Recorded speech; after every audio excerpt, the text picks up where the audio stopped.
ఈరోజు ప్రతిపక్షం శాసనసభ్యులు ఉన్న దగ్గర ఏ విధంగా అయితే ఓడిపోయిన మీరు స్టేజ్ మీద తీసుకొచ్చి కూర్చోబెడుతున్నారో మీ నియోజకవర్గాలలో కూడా అదే విధంగా మీరు మీ దగ్గర ఓడిపోయిన వాళ్ళని కూడా స్టేజ్ మీద తీసుకొచ్చి కూర్చోబెట్టండి.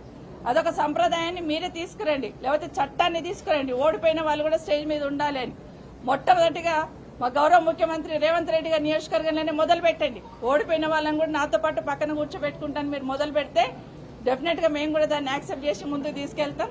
ఇక్కడే కాదు, మొన్న ఈ మధ్య కౌశిక్ రెడ్డి గారు స్కూల్ సంబంధించి ఎంఈఓలను పిలిచి రివ్యూ చేస్తే ఎంఈఓలకి షోకాజ్ నోటీస్ ఇస్తారు డిఈఓ గారు. ఎట్లా పోయినా ఎమ్మెల్యే పిలిస్తే రివ్యూ చేస్తే ఇదేక్కడ సంస్కృతి తీసుకొస్తా ఉన్నారు. ఎమ్మెల్యే గారు స్కూల్ సంబంధించిన విషయాల్లో రివ్యూ చేస్తుంటే దానికి సంబంధించిన ఆఫీసర్స్ ఎంఈఓలందరికీ కూడా షోకాజ్ నోటీస్ ఇవ్వడం వల్ల దాన్ని జిల్లా పరిషత్ మీటింగ్ లో ప్రశ్నిస్తే ఎమ్మెల్యే గారి మీద కేసు పెట్టడం జరిగింది. కనీసం కేసులు పెడుతున్నప్పుడు స్పీకర్ గారు పర్మిషన్ తీసుకోవాలని కూడా ఆలోచన లేకుండా కేసు రిజిస్టర్ చేయడం జరిగింది. కోవా లక్ష్మి గారు తను ప్రోటోకాల్ పాటించట్లేదని తను కలెక్టర్స్ వాళ్ళని అడిగితే అక్కడ కూడా మమ్మల్ని మా విధులకు ఆటంకం కలిగించారని కేసు పెట్టడం జరిగింది.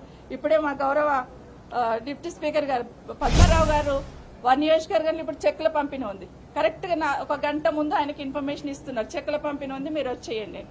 అంటే గతంలో ఏముండిందంటే కనీసం జిల్లాకు ఒక మంత్రి ఉండేవాళ్ళు, ఇప్పుడు జిల్లాకు ఒక ఇన్ఛార్జిని మంత్రిని పెట్టి ప్రతిపక్ష ఎమ్మెల్యేలు ఉన్న కాన్ఫరెన్స్ లో ఒక్కొక్కరిని ఇన్ఛార్జీలు పెట్టున్నారు. ఇది ఎక్కడ పోతుంది పాలన అనేది ఒకసారి ఆలోచించమని కోరుతా ఉన్నాను. ఇక్కడే కాదు, మొన్న రాజశేఖర్ రెడ్డి గారు ఆఫీసర్లను పిలిచి కనీసం డ్రైన్ క్లీన్ చేయండి అంటే కూడా క్లీన్ చేయకుండా అక్కడే కూర్చొని ధర్నా చేస్తే ఆయన కూడా కేసు పెట్టే పరిస్థితి తీసుకొచ్చారు.